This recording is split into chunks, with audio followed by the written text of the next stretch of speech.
Arsenal 2, Newcastle 0, and back to winning ways. I'm out here in NYC at the minute, so I couldn't go to the game today, which is a bit gutted. But anyway, Arsenal won. That's the thing that I wanted to be saying today. And for me, people always say that Arsenal's team, youngest average age in the Premier League and all that sort of stuff. And I think to myself, with that stat, with that reality, you have to look at times like this and say, how's a young team going to bounce back from such a mauling at Anfield? Is it going to hit their confidence? The 10 games unbeaten, that was great. But if you go and lose to Liverpool and that kind of hits your confidence more than a 10-game unbeaten run builds your confidence, then you've got young players and potentially a bit of weakness of mentality in there. They don't know how to bounce back and respond to those sorts of things.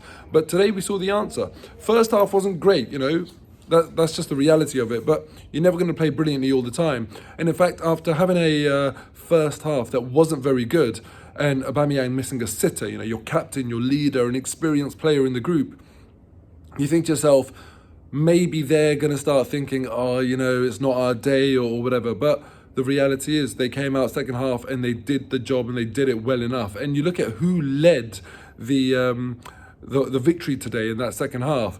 The first goal, brilliant interplay. Bukayo Saka, Emile Smith-Rowe, Nuno Tavares did so well together for that first goal. All youngsters. Then the second goal, Martinelli, Tomiyasu, again, youngsters. And, I just think that really, really is very important. When you look at who's getting us the 3 points every single game these days, it's youngsters. These are not kids who are sprinkled in with experienced players that are really carrying them or anything. The youngsters are doing it all themselves, and that bodes really, really well for the future and for their future careers, and hopefully if they stick together as a group for Arsenal going forward. Now, a few things out of the game today. Another brilliant save for Aaron Ramsdale. We're saying that every single week. Every single week he's doing brilliantly. And I guess the conversation about his signing, how much money we spent on him, and whether he's going to be first choice, second choice, all of those questions at this stage are answered. I don't think there's a single Arsenal fan out there that's a Ramsdale denier anymore, because he's just been brilliant, absolutely brilliant. And yeah, love to see that, love to see the board getting it right. The other thing, Nuno Tavares, a difficult game against Liverpool last week. And again, it's all about the bounce back. What's he going to do in this next game? Is it going to get to him? Is it going to sort of make him a bit shaky? Brilliant today. Good assist for the goal, really good interplay there. And again, you look at it and you say, the board got it right. Now, I get that it's very early on in these players' careers and perhaps too early to come up with a proper final conclusion. But all of the signs so far for the summer signings are really, really positive. It includes Tomiyasu. He got an assist for Martinelli today. All the signs are there where we can turn around and say, do you know what? It looks like the club have got these signings right. So every single week that goes by, I'm becoming more and more convinced of that, and just buzzing to see what they can go and achieve this season. And now, you look at it and you think, we really are in a decent position. This is not sort of luck anymore. After 3 games, we'd lost all 3, and you kind of say, we know that's not reflective. Then after the 10-game unbeaten run, you kind of, maybe some people will say, slightly easy opposition and that sort of thing. But actually, do you know what? I think Arsenal probably have maybe, at the start of the season, I would have said maybe the sixth best team or squad in the league. I think we are there or thereabouts in terms of where we should be.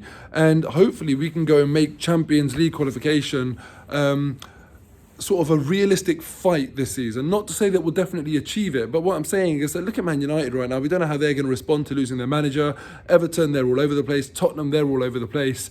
Chelsea, City, Liverpool, yes, we know they're brilliant, but there is that 4th place available. West Ham, let's see whether they can maintain their brilliant form.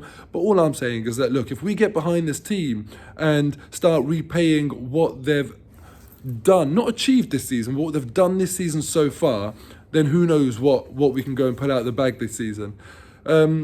Saka today I thought was absolutely brilliant, and he just is brilliant. And this was him scoring that goal off the left, where usually whenever I look at him and I think to myself, he played brilliantly, he's more often than not playing on the right. But again, showing he can do it anywhere.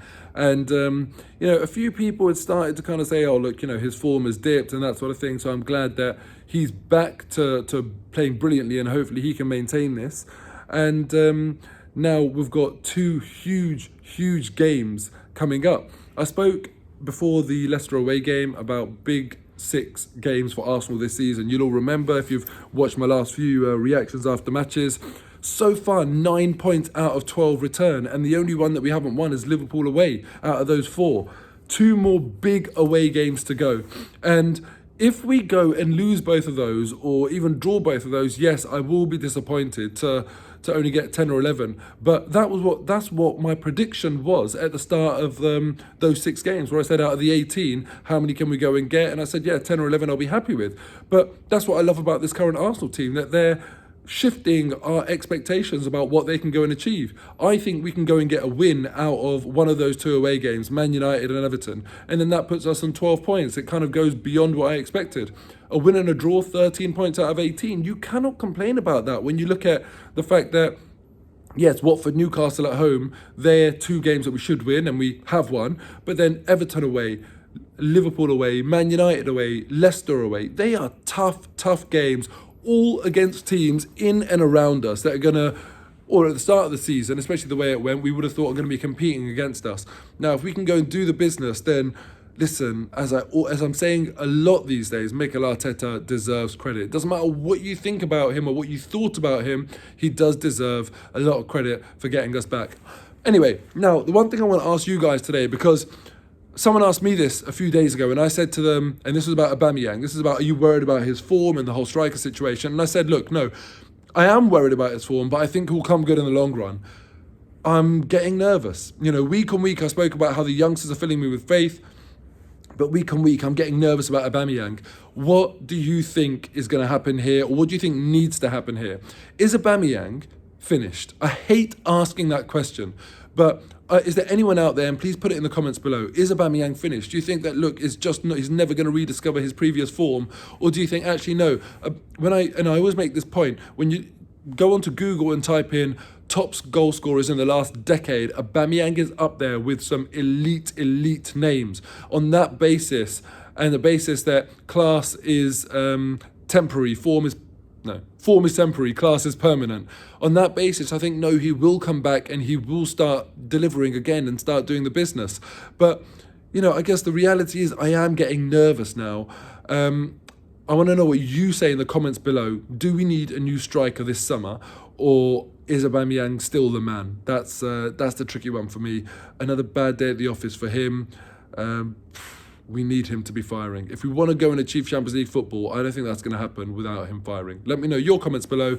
Or as always, subscribe. Thank you for watching, and see you next time. And fingers crossed we get a big 3 points on the road in the next game.